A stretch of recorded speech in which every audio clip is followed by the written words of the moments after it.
Hi, everyone.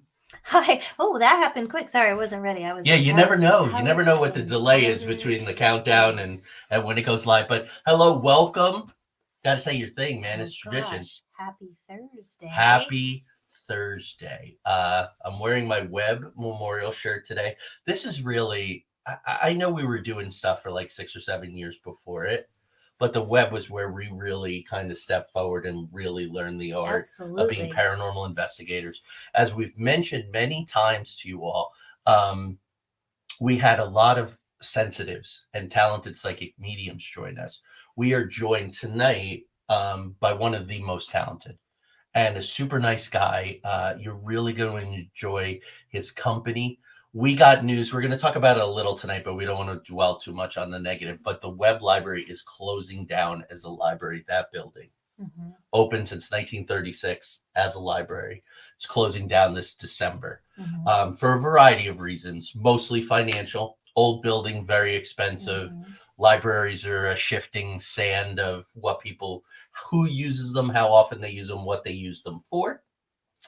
So that has made, Bryan's going to talk to us about, he's recently relocated to Georgia, but he was in North Carolina for several years after we left. He's going to talk to us a little about that transition out for the ghosts and spirits, and in general in that area that we've talked about so much. So we have a lot to cover tonight. Let's roll the intro. At the end, we got to show Craig Ansel from Three Beards. Bless his heart. He made us some awesome gifts. We're going to show those at the end of the show. So let's roll the intro and then get right into it.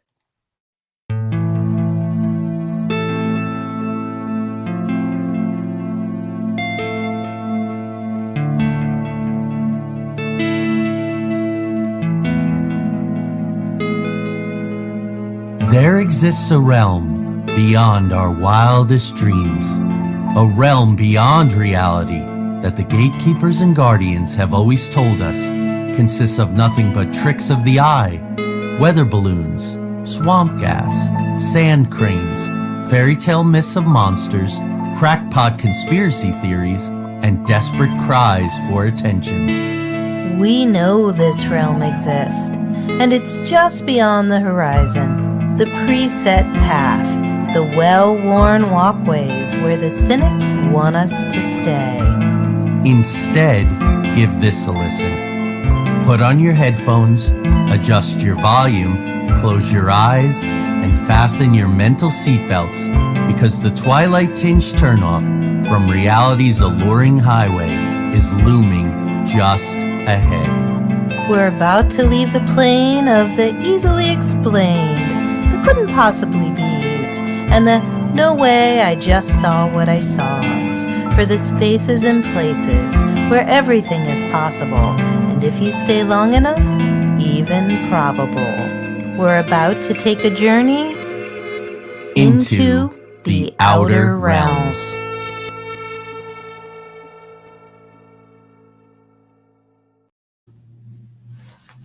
Okay, welcome. We have a ton of comments already in the chat room. So before I read the bio, let's take a look here. Hi, Sandy. Hi, Sandy. Ronald. Hi, Colette. Hi, Michael. Hi, Mark. Everyone's saying hello to each other. Craig. Hello, Craig Ansel. You know what? Let's just do it real quick. Craig made these beautiful things for us that we want to show. Craig made this beautiful Celtic bookmark for me. And this lovely amethyst bookmark for me, and I don't know if I'll be able to get it. I don't know if you'll be able. It's just a beautiful little. It's a bird's nest with rose quartz eggs. It's just absolutely amazing. I love it so much. Beautiful necklace. Thank you, Craig, thank you so much. Thank you, Sandy. Sandy says she loves the intro. So let's get right to the bio. Let's get right to our guest, because we're in for a really, really informative and entertaining. So here we go. Oh, Angelina says, hi, Angelina. Cute to the necklace. Absolutely cool. Craig says, you are most welcome. Here we go. Bryon Bartlett is a North Carolina native now living in the heart of Atlanta, Georgia. I told him I'm a little jealous. I love Atlanta. His experience with the paranormal started with when he was young, and he's going to talk about that, but then really took off when he was hit by a car in 2014. He's going to talk about that. From there, it was a process of self-discovery and understanding of the different levels of existence. Seeing the familiar sights of redcoats in the distance, his father and he thought they were reenactors. Come to find out, that was not the case.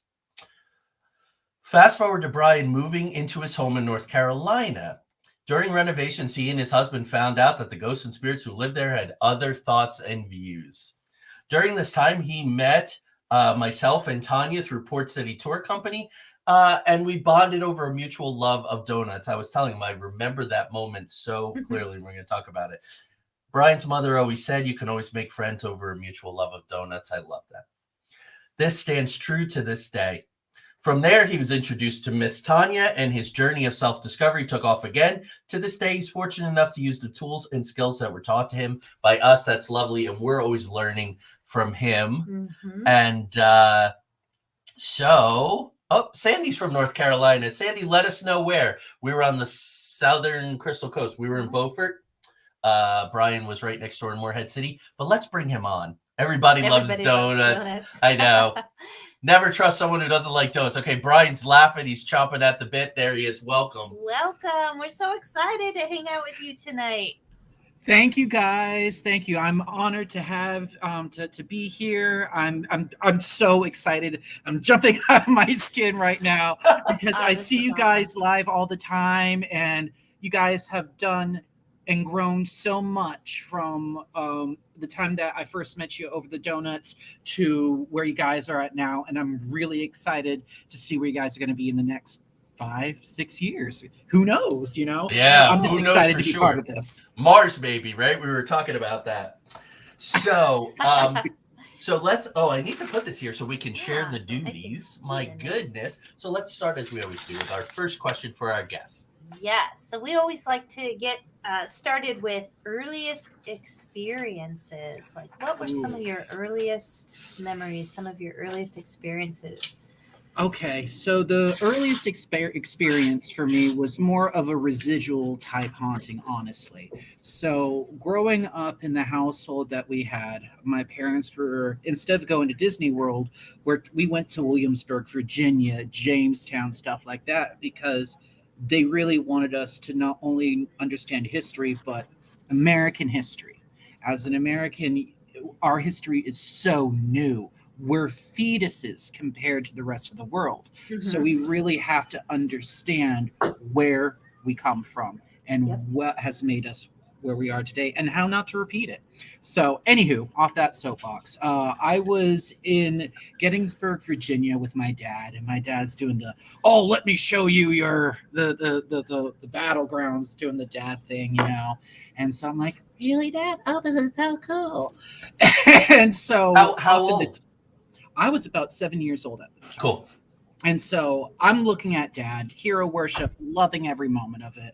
And he's walking and we're tramping through it. And off in the distance, we see people in red coats, the British. And so we're not thinking anything of it. We're like, oh, I wonder if we stay later, there might be a reenactment, because that would be really cool, because my dad liked to collect a lot of the memorabilia, the weapons and stuff like that, and the replicas. So yeah, we were all about that. So we waited about 30-45 minutes and nothing. So we're like, time to go back to the hotel, because Mom, Graham, and my sister were waiting for us. So by the time we get back, we run into one of the park rangers in the park. My dad was talking to the park ranger, like, so is there like a schedule for the reenactors? Because I'd like to bring my son out here when that's going on. And he's like, we don't have any schedule this week. We don't have any reenactors at all. In fact, the park's closed and you're not supposed to be here right now. Wow. Whoa. And so we're like, oh, we're just going to go that way. Wow. Now, was there sound? Like, oftentimes people report on battlefields, like the sound of muskets, the sounds of cannon. Just no, there wasn't. And what was really odd is, that area, it can be foggy not only in the morning, the early morning, but it can be foggy towards the evening. And at that time, that fog was starting to come in a little bit, and off in the distance, you just see two dudes in the red coats. They're walking, and then all of a sudden, they're like gone behind the fog. And so we're not thinking, oh, this is paranormal. And of course, as a 7-year-old little dude, I'm like, I want to see the guns explode. I'm a little disappointed. Right. And that wasn't the case. And my father doesn't like really talking about stuff like this. My mother is the one who, as we like to put it, she has the sight in our family. And that's kind of where my eyeball came to pop open later on in life. Yeah, so that's a pattern. The moms want to talk about it. We've had lots of guests where mom was into it, she's cool, and dad's like, we don't talk about this, it's verboten and all of that. I asked what age you were because Miss Jolie, who you've spent lots of time with, yes, she loves you. By the way, the comments are rolling in about your fabulous purple hair. So I want to let you know. I'm going to put those back up here while I'm. So Miss Jolie was 5 when we were in a graveyard 4, in Arkansas. Actually, 4, and she heard drums and said it was like right around twilight. She heard drums and she said, "We have to go. The ghostesses are coming," which we've always called them ghostesses since. Okay. So yeah, 4 years old. We got a picture of her somewhere standing next to that. The ghostesses are coming. Yeah, the ghostesses are something. Ooh, we got to go. So, so that was Civil War era, but very, very cool. So let's talk about how we met. You tell it like you remembered it. Yeah. Okay. So I took the job at the. Can I say the company's name? Oh, absolutely. Yeah, we talk about them all the time. Cool. So at the Port City Tour Company, I took the job as pretty much cashier, game room operator, jack of all trades, if you will. Loved it. And it was towards the afternoon, early evening time or morning. I don't remember, but I love donuts. I'm a donut fanatic. You can always bribe me with 3 things in the world: beer, pizza, donuts. Done. I will do your bidding. It doesn't matter.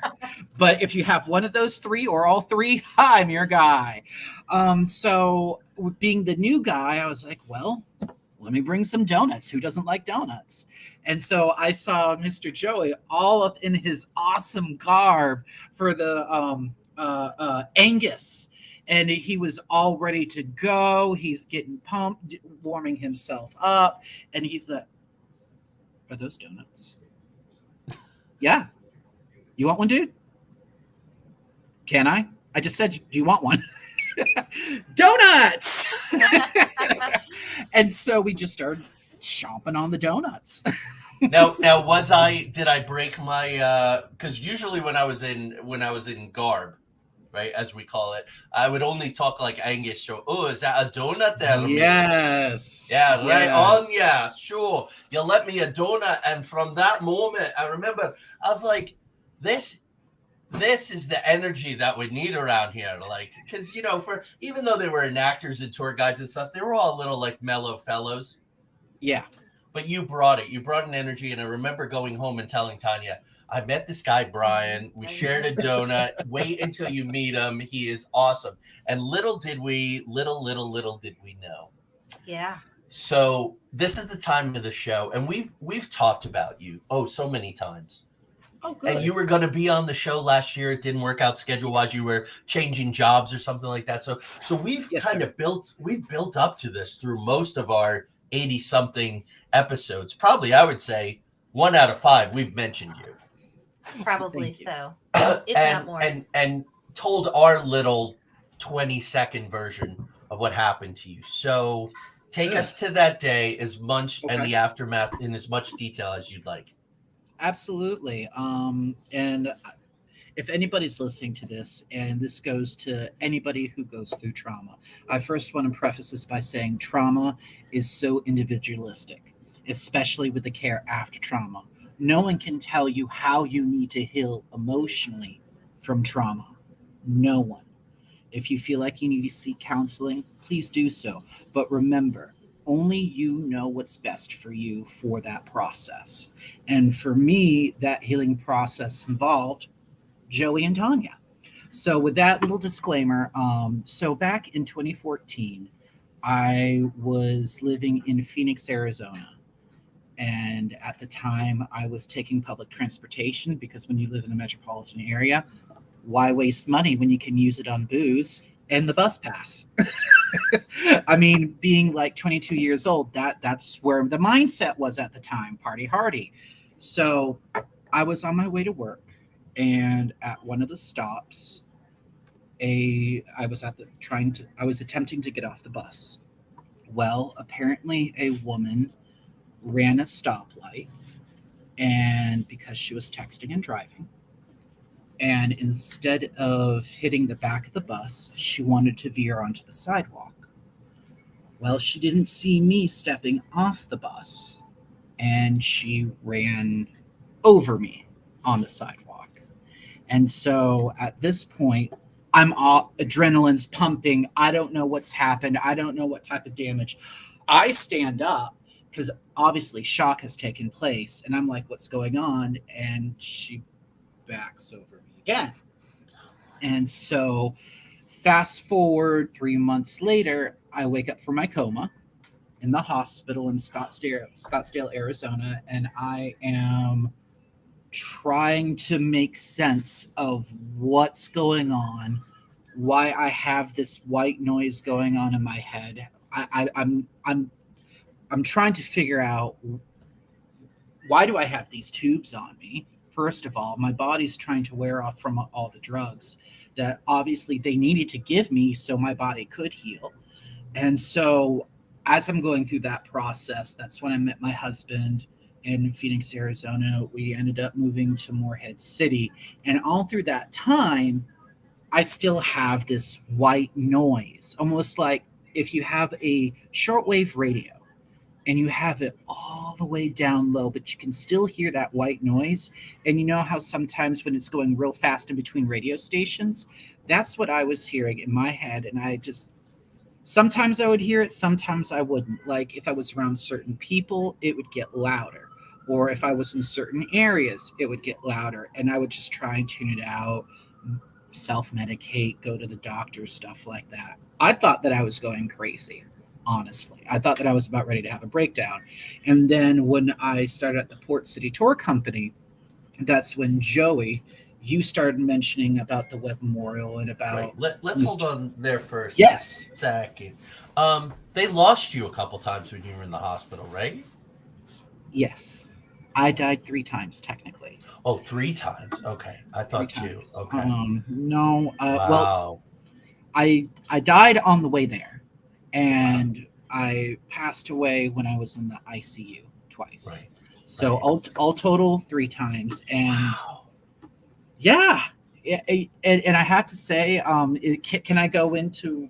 Yeah, please, Okay. please, because this is so important for people to understand the different ways that these abilities come to us. Yes. So when I died, the most recent memory of that, because I was brain dead for 5 minutes. Wow. And at this point, they are doing what they got to do. And I remember looking at me filleted like a fish. And I'm like, oh, that's not a cute look. Because that's the first thing that popped in my head, of course. And so at this point, I remember going up higher and higher and higher. And the best way I can describe what my body was feeling is when you have somebody that you care so much about, and there's that unconditional love, and they give you that warm hug, and you feel safe and warm, that's what I was feeling. Wow. And finally, once that stopped, it was almost like this camera roll, this black and white camera roll, no color whatsoever. And I was seeing stills of everything that I remember, everything that's happened to me. Wow. But it wasn't through my eyes, my point of view. It was almost like somebody else was there and they decided to take the snapshot. Like me changing my guinea pig cage when I was 13 years old. Wow. Who's going to do that, you know? But I'm seeing all this, and then I remember hearing, not yet. Just that, not yet. And then I wake up, and 3 months had passed. And so that's where I go from there. before this, I didn't have any abilities per se. I was pretty closed off. I wasn't even open to it. And to be quite honest, I didn't have any interest in the paranormal. Because don't bother me, I don't bother you. Love, peace, chicken grease type of thing, you know? But because that door was opened, it got to the point where I have to acknowledge it in order for me to be healthy in mind, body, and spirit. Right. Thank you for sharing all. Yes, I mean, thank you. there's a Yes. lot in there. It Yeah. was the birth of your psychic channels opening up.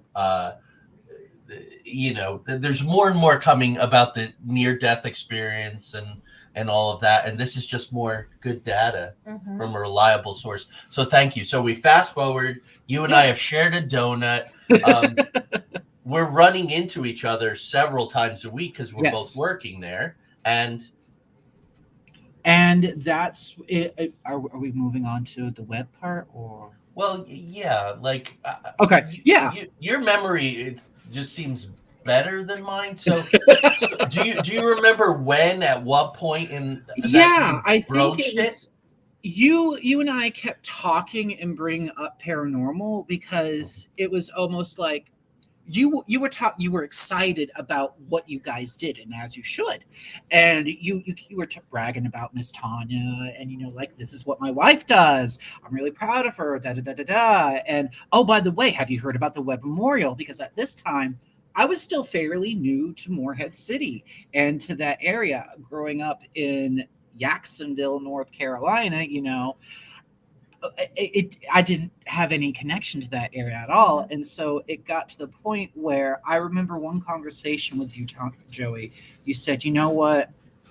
I think you need to come out, and I think you need to meet my wife. I really do. Because the day that you said that, I was having a really low day. I was feeling really down. And I think maybe you picked up on that. And in fact, that next day is when we had the Webb meet up, and it was the first time I got to meet the amazing Miss Tanya.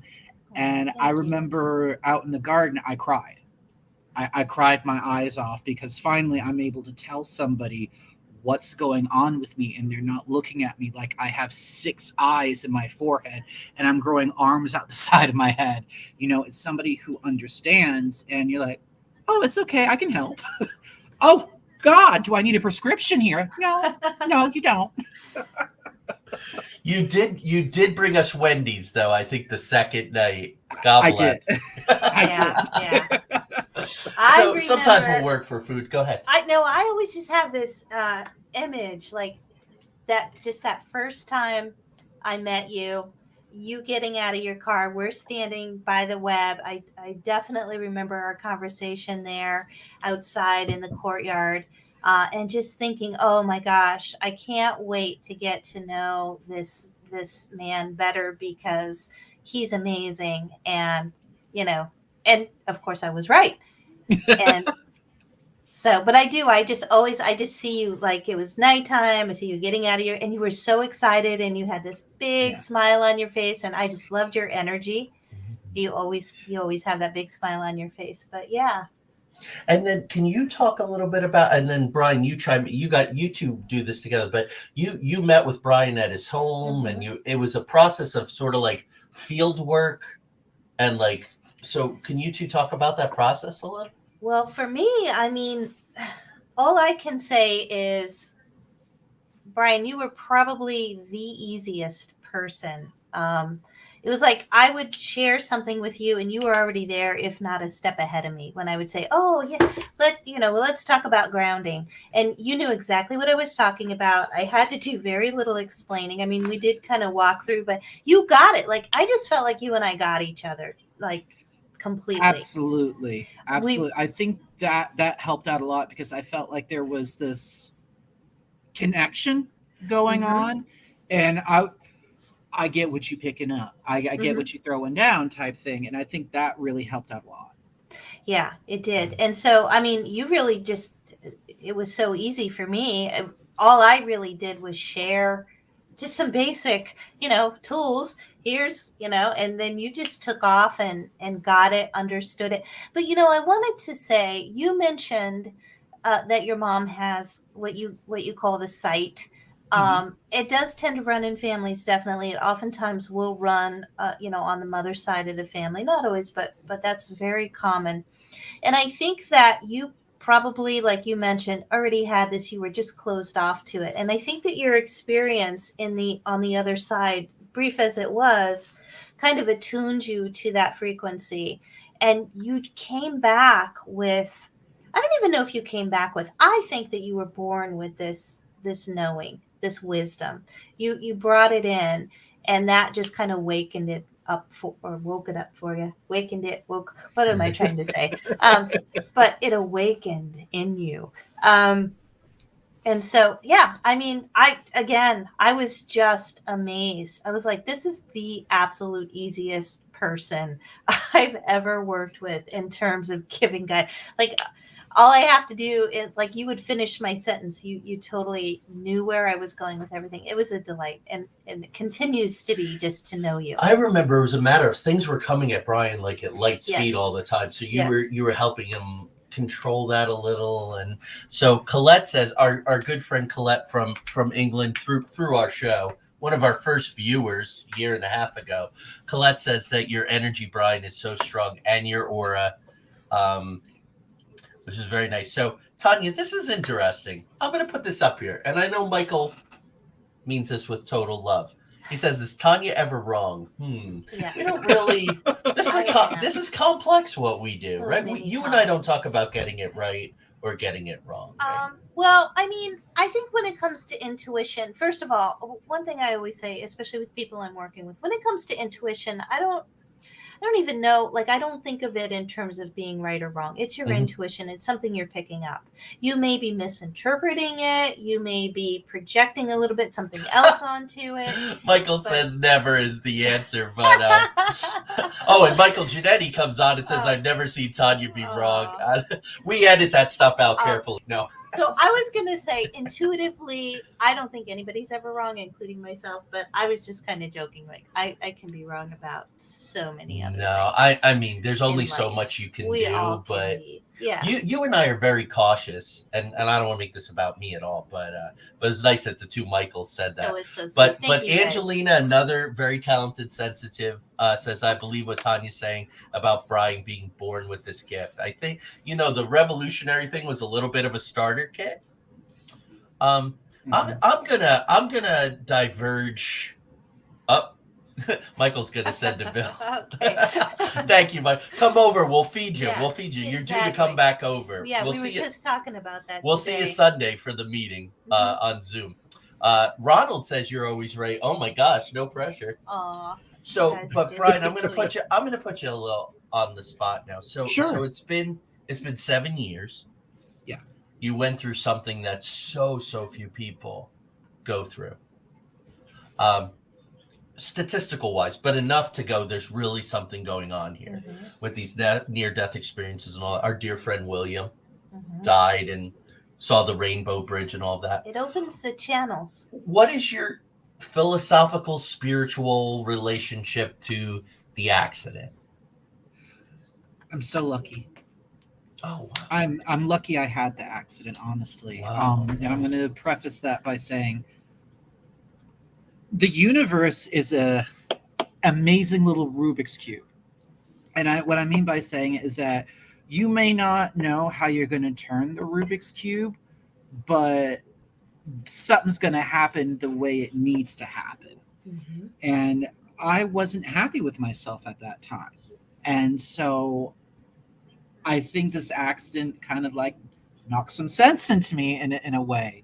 And after the accident, I have become more aware of what my reasoning is for being here. And my reasoning for being here is unconditional love.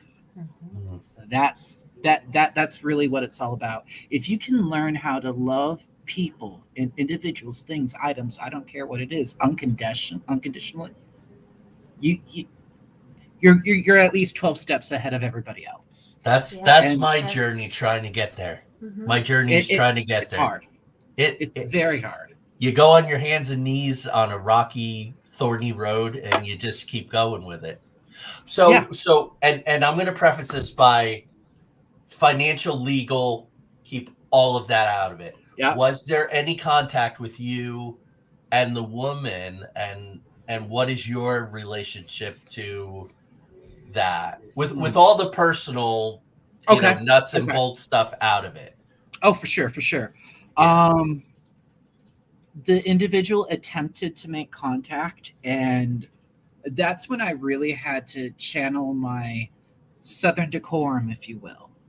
And I really had to take a moment to take a step back, because here I am in my 20s, in the prime of my life, if you will, and all of a sudden that's taken away from me.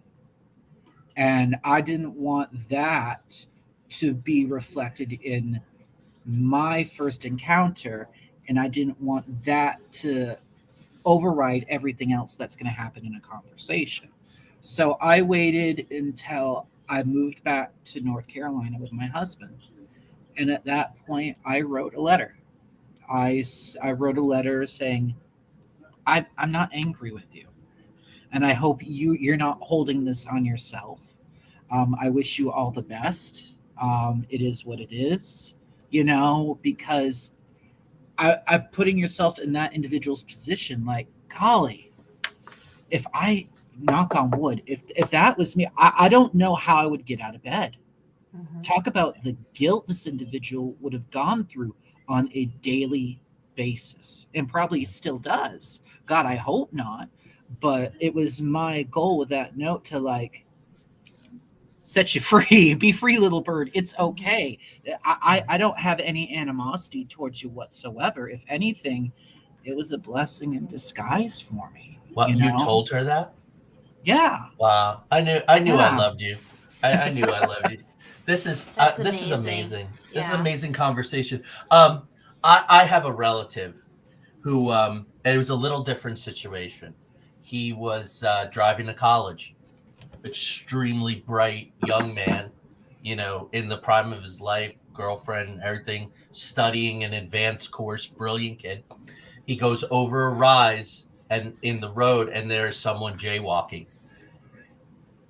and he hits him, and not his fault at all. It completely derailed his life for the better part of a decade. Completely I can derailed his understand life. how that would do that. And Left that's not what school I and wanted everything. Yeah. So did she respond? For her. I asked her not to. Oh, interesting. Okay. I asked her not to because that was the selfish part of me, honestly, because in my mind, I'm thinking I'm allowed to be a little selfish with this. Yeah. Mhm. This is my feelings, and you can't tell me what's right or wrong about my feelings, but you can tell me what's healthy and not healthy and how I choose to express those feelings. And I felt, for me, the most healthiest way for me to express my feelings is to say, I wish you all the best. I wish you all the luck. But I'm not going to respond to any communication if you do. And I hope you choose to respect that privacy. And she has. And she did. And, I'm happy about that. That's awesome. Wow. That's That's amazing. thank you That so is much. such profound and powerful soul work as well. When we hold on to, which you didn't do so beautifully, we're able to let it go and accept it as the gift that it was. But a lot of times when people hold on to things, they're leaving a piece of their soul with that event or that person. And it's just so brilliant that you were able to take it as the growth opportunity that it really was for you. Well, thank you. I was Yeah. lucky enough to be told it's not your time. Go back. And, I didn't want to look a gift horse in the mouth. Mhm. Yeah. So our very good friend Michael Giannetti, he says Very well spoken. And that's a real compliment Mhm. because Thank Michael's you. amazing. The other Michael says Bryon has some cool stories to share. He definitely does. So let's talk about our mutual friend, the Webb Yeah, Library. talk about Like, what are good your stories from favorite, the Oh. web. during our time together there? We have a few Oh. things in mind, but what were some of your, like, what are your web highlights? Yeah, web My highlights. web highlight, honestly, I'm gonna save the wandering incident for later on. Cool, sounds great. But the most memorable for me is when you and Tanya were in the cannon room, and there was the big boardroom tables in there, and for some reason I was just drawn to one of the tables, and I just started drawing and Yeah. drawing and draw. It was almost like a manic episode, if you will, because I could not stop. And I kept drawing and drawing and drawing. And when I got home, I continued those drawings. In fact, that's what I've been doing as I've been talking with you guys, is drawing and drawing and drawing. And as I was drawing, I was just writing down names next to faces or next to figures. Mhm. And one of them I labeled the doctor of sorts. And I don't remember if I still have that or if I gave it to you, or it may have been the MIB guys that I drew. Mhm. Um, And that's one of my biggest memories. Yeah, there he is. There's dude. You were nice enough to give us permission to. Oh, for I'm also sure. the Put it in the book. I'm also the custodian of some of your drawings. Oh, great. Awesome. Yeah. I'm glad that somebody Yeah. has them. That's Oh good. yeah, you entrusted those to me, and if you ever want them back, let me know. I'll mail them straight away. But we have them, and yeah. So the stuff that you're drawing right now, are you seeing where's that material coming from? Well, Sally, I've been drawing a lady with some beautiful eyes. Don't know Oh. if you guys can see her, but I'm sorry if Oh my camera's yeah, kind of look at goofy. her. But I Oh. don't know who she is, but Wow. that's what's been coming on. And as I have now become more comfortable, not only with who I am, but what I have going on with me, if you will, as far as the gifts and being open, I'm realizing there's different ways that these gifts manifest, where it's stronger in some people or not. Like with Mhm. physical mediums, I'm not a physical medium at all, but I get these pictures and I draw. Mhm. That's where my strength is. Or let's say, Tanya, you and I have always made joke about this. I call you my battery pack, because every time I'm at that Webb library, I feel like I'm supercharged. And that happens now whenever I'm around somebody else who is also a sensitive. Like, it's to the max, to the point I'm like, I love you, but I need to go. Yeah. Right. Type Yeah. of situation. Yeah, Right. and it really does work that way, that when you're around another sensitive person, you kind of amplify each other's abilities. And I know for me too, when I'm doing readings, like the best readings that I do with the most vivid, information, comes when I'm reading for someone who's, maybe they know it, maybe they don't, but who's very psychically gifted as well. You just kind of charge each other up in that way. We had that happen. Michael Giannetti came over Mhm. a couple weekends ago, Yep. right? And my great grandmother showed up. The little boy who lives up here upstairs, I actually saw him. That's how charged it was, Brett. Like, the conditions have to be really, really perfect for me to see spirit. And I was like, there he is, and he's in like this little, is he in this like little white sailor suit with like blue trim? And he was like, I don't see the blue trim, but I do see the white. And so that was, so having, Hold on, because when we were talking earlier, I drew a 7-year-old boy, Oh, and I just threw it, like, dead serious. Hold on, is he a towhead? almost A little, Hold a on. little blondie? Actually, yeah. yeah, Like, Yeah, I see? threw this That's down, right. like, Yeah, that's our little guy. Michael There he saw is. him. There's our little man. Look with his toe head. Look at that, Michael. 7 years old. Yeah. What's that next to him? What has he got there? That I was just trying out different crayons. Oh, okay. Cool. Just a I thought color maybe test. he had. No, that's awesome. I like. So to there you leave go. him So the audience is toys. kind of having a little meeting of the minds in real time here as we go, Yeah. which is very neat. Yeah. So, and it was weird because I don't use like, Michael said that's exactly him. There you go. Yeah. So he's around. He's around that He's a little guy, kitty. and he's Oh, venturing yeah. out more. We have a desk that was in that closet, and it was crammed with the desks and the boxes. And I moved the desk in here. You cleaned out all the boxes, Mhm. and now he ventures all through the house. But it was weird because we were sitting there, and I said, "There's this little boy," and Michael said, "I've seen a boy." I said, "Is he a towhead?" And our son Jeremy is blonde, or was, and I never used the term towhead, so it must have been something that someone referred to him as. He's probably known as the little towhead or whatever. I guess it's dated, so it was weird, right? I was like, I don't know why that term. Mhm. Wow, that's cool. So Yeah, what does this Angelina say here old-fashioned before we move term. on? I never thought about using my ability to draw what I see in my visions or dreams. Might give that a try. There we go. Go Yeah. for it. There we Yep. go. So Angelina says, "Oh wow, that's great." Yeah, so that was very cool. So hello, little man. We'd love to know your name so we Yeah. can, we'll have to hang a stocking for him at Christmas. Oh yeah, what a Yeah. great idea! I Thank do you. leave toys out for him. So before you do the reveal of going off by yourself thing, Hmm. Tanya and I talk about our impressions, our theories about the web.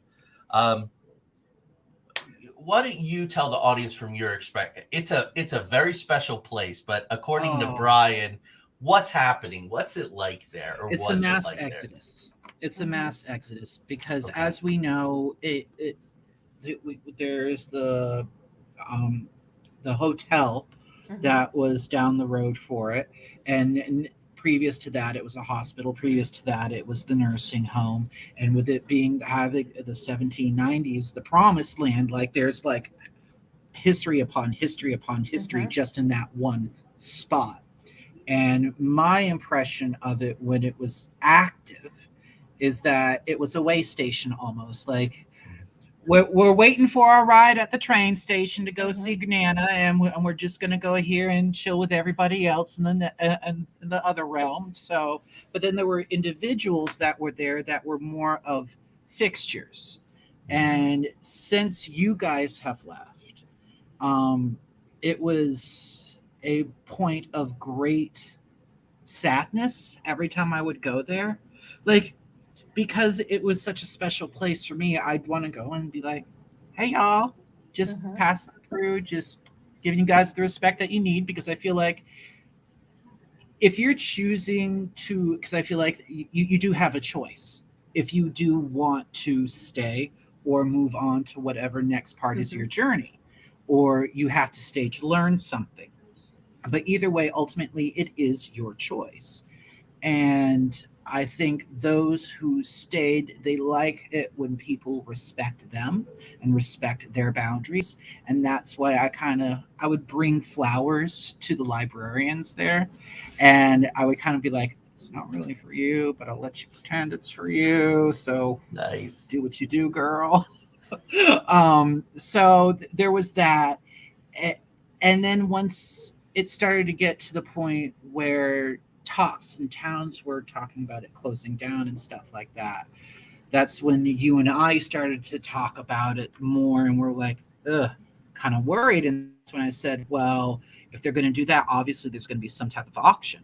And if that was going to happen, absolutely, I was going to be in the front row, try and get something, because it's a special place. Mhm. And so before, I'd say almost 3-4 months before we moved, I had a conversation with you about my most recent trip to the Webb Memorial, and it was the Great Exodus, is what I call it. It was, I don't want to say dead because I feel like that's but a bum type situation now. Right. It really was, and those who chose to stay there knew what was coming, Mhm. and they were accepting of that, because at the end of the day, the web is their home. and they chose to stay there for a reason. And I can't be one to argue that reason because I'm not them. I don't know. But a lot of them knew what was to come, and it's no one's there. No one's Yeah. there. And that makes me sad but happy. Very happy because I feel like the doctor took some of the children with him, Mhm. which is Great. really good because I know he had a great relationship with them. They kind of looked at him like, all right, Dad, so what are we doing? Right. And I think that was great. The older woman is no longer there. And I think she was left over from when the nursing home was there before the hospital and hotel. The teacher is still there, and I Okay. think based on me educating myself more about these things, is that it might be an elemental, and it might be a situation where reclaiming it, if you will, almost like a situation where you can't have rebirth without the destruction. And I think it's there to observe what happens and make sure everything goes circle the way it's supposed to go. Yeah. That's a great observation because there were spirits and ghosts who had that guardianship role. Yeah. Right. So when Yeah. Vincent crossed over, as ornery as he was, inappropriate with women, difficult to deal with, when he left, there was this vacuum and all these angry male spirits came in. I think you were there around that time where we were talking about not doing it anymore or not bringing Yeah. people in there because things were happening and girls felt threatened and unsafe. Right. And so you It's a never, safety issue. yeah, you never know. So speaking of safety issue, but so we had a rule based on experience, and especially with the angry dudes that summer, and that's where I think it was the second summer that you got involved with us. So Uh-huh. one rule was don't go off by yourself. Now there was two reasons for that rule. One was practical. If someone goes off by themselves, anything that occurs in any area where they might have been, we have to throw out the data because that's our life. So to go, someone could have manipulated something or been somewhere where they could have made a bang or switched a light or moved stuff around. That happened to us a few times, right? Tricksters, jokers. But it wasn't really about that. It was more about safety. Because when people went off by themselves, It was about safety. Spirit or ghosts took advantage of them. So one night you got curious and take it from there. So I broke the cardinal rule and I decided to be nosy.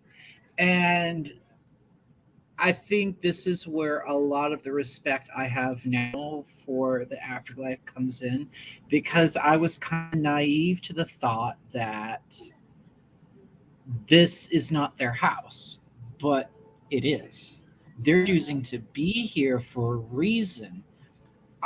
If I'm watching my TV and my movie, I'm going to be watching RuPaul's Drag Race, eating my ice cream in my boxers, bowl ramen noodles next to me, ready to go. I don't want somebody busting through my house, disrupting my vibe, you know? So I was kind of naive to accept that as somebody who is part of this group, and there is that sense of privilege too. I'm privileged enough to be able to see and acknowledge. With that privilege comes the respect for the other life as well, and I didn't really acknowledge that. So me being the nosy dude I am, I'd start wandering around, and then I'm like, oh, at some point I felt like something really hot on my back, on my lower back, almost like a heat lamp or a really bad sunburn going on. And I'm like, what is that? And then I started to feel, at first I thought it was like a bug or something like that. And so I go to the bathroom and I see, oh, let me go get Joey. And so I go to Joey. I was like, dude, come with me into the bathroom real quick. And he's like, okay. want to see where this goes, but okay. No, dude, I really need you to come to the bathroom with me. This isn't part of the tour. Right. Okay. And so I say, I think something happened to my back. And he's like, what? Do you think I got scratched?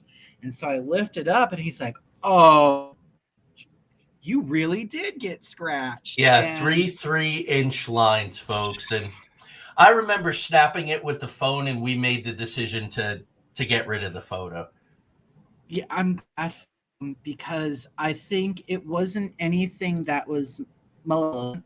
I hope I said that word right. I'm so sorry. Yep, if I malevolent. didn't. Yep. Nope. I think it was more of a, hey, get your nosy ass back to that group right now and get the hell out of my house. I think that's where it was coming, because I was doing something that you had set that expectation prior to me being there, by you being there at this point well over 2 years, of what that routine was, what that expectation was, and you laid that groundwork and you've laid that level of respect to. And I didn't take that time to respect it and to listen to you guys, and on me. So that was just their way of saying, get your ass back where you need to be. Yeah, and thank you for that, because we make assumptions, and Yeah. so we're gonna have to introduce you to our good friend Michael. But he says, I think you're my twin. After this, I'm watching Drag Race UK in my boxers, and I'm having ice cream. Awesome. So there you go. Here's a good question that Sandy asks. Do you think spirits scratch because they're just trying to get your attention, don't realize their own strength? I do. In your case, do you think they weren't trying to hurt you? No, they were not, because I really did. I think it was a situation, they're like, get to where you need to be, because you don't need to be there. Now, do I think that there are situations where they are trying to get my attention? Like, absolutely. And I do think that there's situations where they're developing just as much as we're developing in the physical body. Like, look at a child who goes through puberty. They're developing at an alarming rate, both physically and mentally and emotionally. You got to look at it from the other side as well. Once you cross over, you got this whole new ghost puberty situation, if you will, where they're trying to realize who they are in this new level of existence, and they may or may not know what they can and can't do. And you're going to have situations where residual haunting can turn into something more, because they're learning and they're like, oh wait, I thought this was just a residual haunting. Oh no boo, we learning. That's what's going on. And so I think it's a little bit of both, Miss Sandy. I think it's a little bit of both. Mm-hmm. Yeah, I agree. I'll, and then I really want you to, but Vincent would make all our throats hurt, and that was a whole nother thing. He wasn't squeezing our throats or trying to choke us. He had died by hanging himself, and he was so associated with that pain that's what was the strongest thing that manifested. And that's important too. There's a big difference between going, oh my gosh, this ghost is trying to choke the life out of us, and realizing we all lead with our wounds. He was like literally, quite literally leading with his wounds. He was sharing his experience. Yeah, which is what he associated with. It was his last. Yeah. So what's your take on all this? What I wanted to say is, definitely I agree. The Webb was absolutely a laboratory. We talk about that a lot. It was absolutely a place for learning. And I think also at that time, this was still kind of early on when you and I were working together and you were kind of figuring out how to navigate these new abilities. And one thing that we were talking about was boundaries, because when you first started experiencing all of this, it was coming at you a mile a minute. And that's when you and I were talking about, listen, you got to just tell them, hey, back off. It's too much. And just politely ask, and establish boundaries the same way that you do in life. So I think it was a great lesson for you too, because there are some really powerful, overwhelming energies in the web. And that was a great way for them to kind of gently, or maybe not so gently, nudge and say, Yeah. boundaries. This is a great time for you to go, Yeah. okay, yeah, boundaries. Yeah. Yeah. So we want to get to a couple of things not web related. So I think it was not long after we left North Carolina, you started renovating your house, and that was a whole. You want to kind of give everybody the Reader's Oh, Digest on that? absolutely on that. So the house that my husband and I moved into is this beautiful mid-century type house, wonderful. We're the second owners of the house, so it was a generational type situation. So while we're there, my husband and I wanted to start renovating because that's what you do. Let's go ahead and get some things up so it can be a little current, a little safer, things of that nature, more eco-friendly, get new windows put in. Well, the house had ideas. The resident individual there, we've given him the name Murray. Murray, we had to learn to take a step and look at things from his perspective because he is the original owner of this property. This property was built in 1942. So yeah, and he passed away in 2007. So yeah, he is the sole owner of this property before my husband and I bought it. So at that point, my husband and I really had to take a moment to sit down and realize there's a lot going on that Murray doesn't understand or may not even be okay with. Two dudes who are married in his house, for one, you know, all of a sudden we're knocking out walls, ripping down wallpaper, stuff that you could tell like this is wallpaper that some grandma specifically pointed out there, and they put that in love, don't you know? And you know, there was such put into what he and his family did in this house. And so what we did is that we stopped renovating a couple of days, let things kind of mellow out. And we decided to have a conversation with him. We went upstairs into the loft and we explained out loud what we're doing. And we kind of like each sat in a chair and we left another chair empty. Because if we're going to have this dialogue, we want to make this dialogue feel like we're including you in this dialogue. I'm not asking you for permission of what to do to my own house. I'm going to let you know what I'm going to be doing to my house. And so what we did after that is every morning we would have a cup of hot black coffee. And I would bring it up to the very top stairs. I'd just leave it there over for the rest of the day. Towards the evening, when I'm getting ready for bed, I go up, I get the cup of coffee, dishwasher, ready to go. And I did that for about 2-3 months. And that seemed to calm some things down. Since my husband and I have moved from that location, now we are landlords and we have our tenants living in there. Murray has made an appearance again, and I've told them, "Oh, Murray, you just leave him alone. He's fine. You just need to go ahead and give him some of his coffee, babe. He'll be fine." And so that's what they're doing. And what's really interesting with Murray, and this is, I think, what people who live in older homes, they say, "Oh, our house is haunted." Okay, it's haunted, but what are you doing to respect that? You know? What you need to realize also when you're in such a heightened or anxiety state, whether it be from a marital discussion, words, if you will, they feed off of that.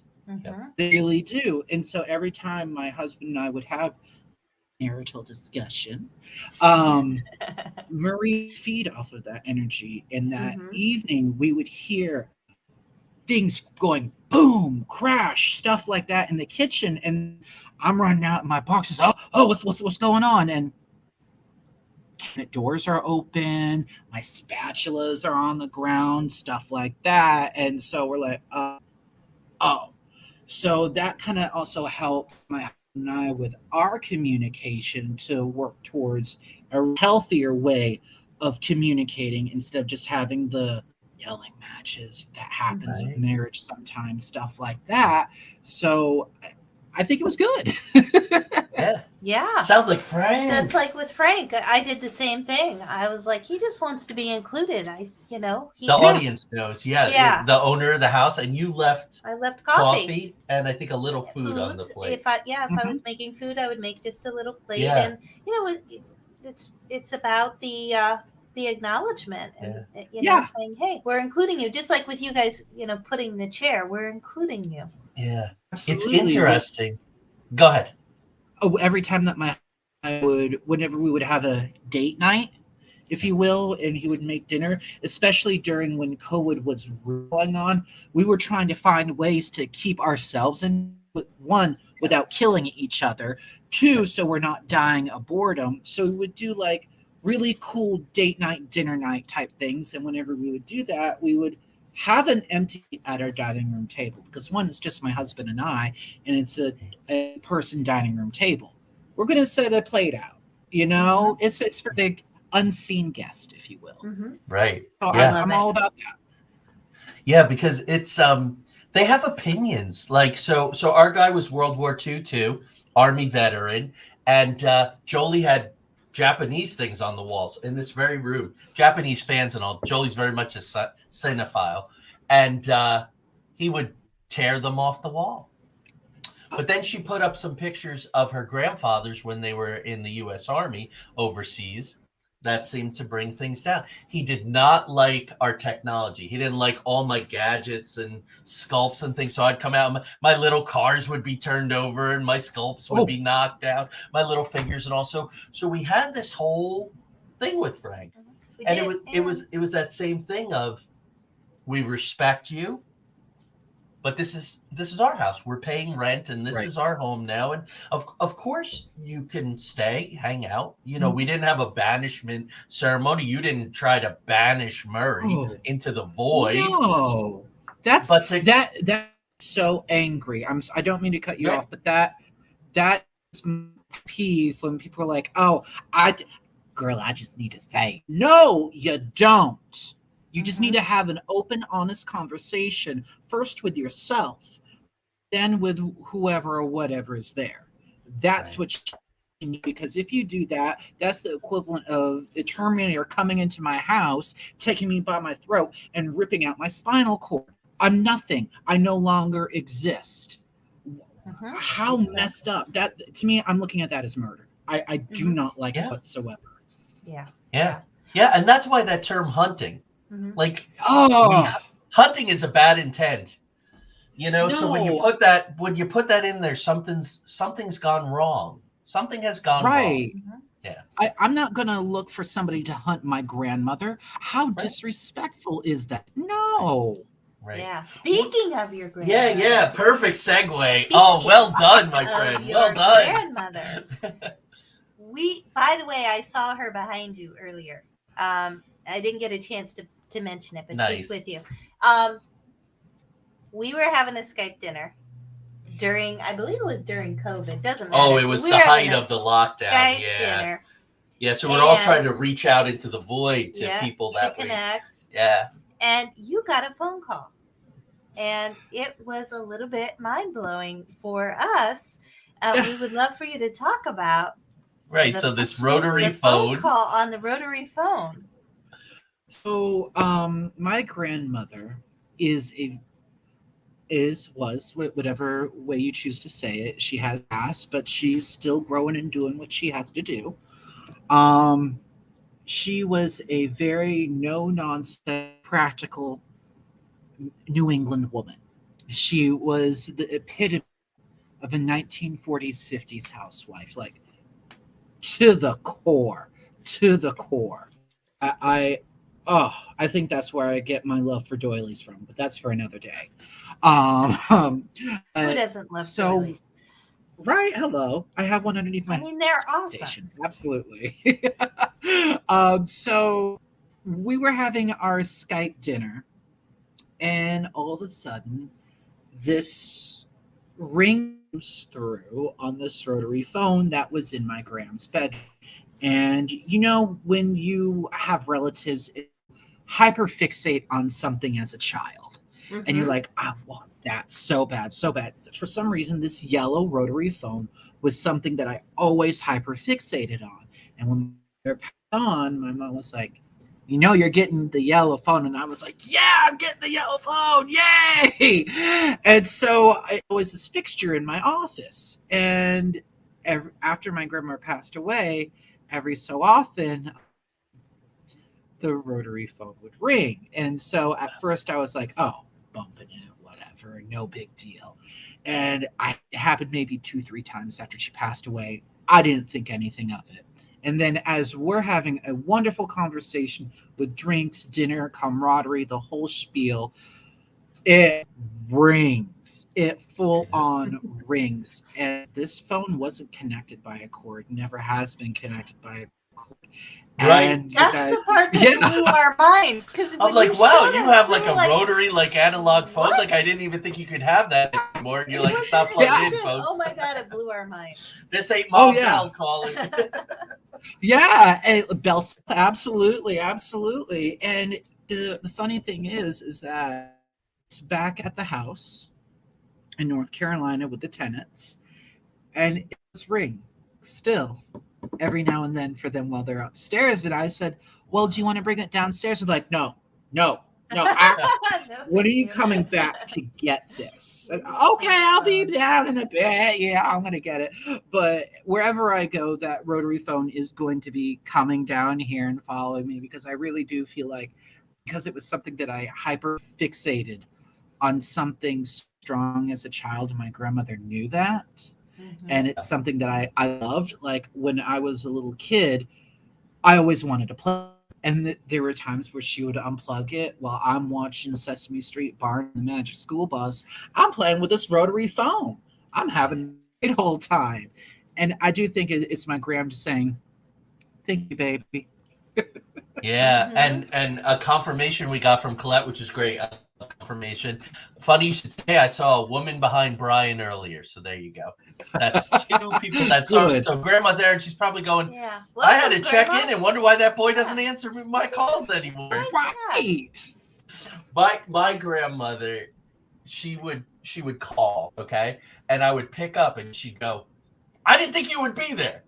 I was going to leave a message. So it's like only Grandma would get upset because you were actually home and answered the phone. So, right. So Michael Giannetti says, I love that she gives you a ring to say hi. Michael Sanchez says, we must bring you back again. Yes. We're going to do that. Next spring, we're going to bring you back. Sandy says, sweet story. But you know what? We have run out of time. Your internet's getting a little goofy. Yeah. They start, I think the internet companies just start pinching everybody down around an hour now, no matter what service you have or whatever. Because we're in like a really, like, I got skyrise apartments all around me right now. Yeah, and I noticed at certain points of the night, I can't even watch Netflix because it's everybody's so getting home from work now and streaming, eating dinner.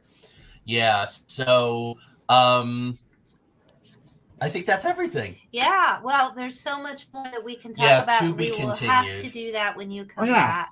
Or I have a little dream that maybe in the spring, depending on how things are going, wouldn't it be nice to go down to Atlanta? Yeah, well, we're doing so much work lecturing and work with people at the University of Georgia, Athens. Yeah. So we might have to come see you and then go to Athens. Oh, that would check out what's what. Yeah, we're meeting more and more people in Athens. I'm gonna hold that vision because that's a good one. Really.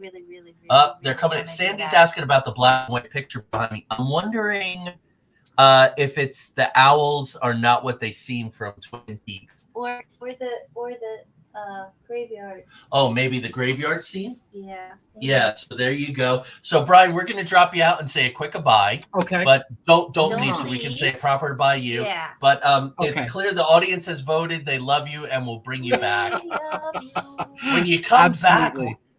back, we do something called conversations. No outline. We just So we ask you to pick the opening topic, and then we just go, and the audience Men in Black. participates. Oh, cool. Yes, We'll talk about Men in please. Black. There you go. All right, so we'll get that scheduled. Oh, it looks like a sigil. Yeah. So that's the Twin The Peaks. owls It's are the not what two they mountains with the lodge in the middle. Yeah, I was right. Ronald says purple beard. No, are you not going full on purple, are you? Is your beard? Oh, purple? absolutely not. Absolutely No, I not. didn't I'm think lucky so. enough to have this working in a corporate job. So I'm gonna Oh, keep it- right. Yeah, there you go. So, it's just, everybody loved it. They're just coming in all the responses. Thank you. Thank you, everyone. We knew you were going to be We amazing. appreciate We you knew all it. so much. So, all right, we're going to Thank drop you for out and we'll having me, see you in a few guys. minutes. Okay. Thank you. All right, guys. So, yeah, it's just this thing. Everybody's home watching Netflix or whatever. It's a new thing to overcome. But the show went on. Thank you all so much. Yes, we'll all eat donuts. Michael says, yeah, let's all bring donuts next time Bryan's on. We'll all eat donuts Ooh. together. Oh, and that goes with Twin Peaks. That goes with Twin Peaks. Well, Cherry- cherry pie, donuts, Cherry and a pie, great cup of donuts, coffee. And coffee. Like Murray had his good luck, damn fine. Damn fine black Cup of coffee. Somewhere back there, if you zoom in, take a screenshot and zoom in on that second shelf, there is Dale Cooper with his cup of damn fine coffee. Right. So thank you all. Next week, we have a folklore expert, theater folklore, man after my own heart. He and I may have a huge announcement, or we may have to wait because it's so hard to get things done with pandemic and everything and venues. But hopefully we'll have a good announcement. But his name is escaping me. It's been a long night. I can't even believe this. This is ridiculous. Totally ridiculous. Let me, yeah, no, I don't know. I'm looking here in my text messages. Where the heck is it? The universe conspired. Jake Rosenberg. I didn't even have to look. Right. Jason Rosenberg, he's a folklore. So we're going to talk about the paranormal through the lens of folklore, which I'm super, super excited about. Everybody's thinking about coffee. Yeah, it's 55 degrees here now. I know. Need a sweatshirt when you sit outside in the afternoon. So thank you, everyone. Thank you, everyone. We got You guys great are people coming up awesome. on October, December, November, the whole nine.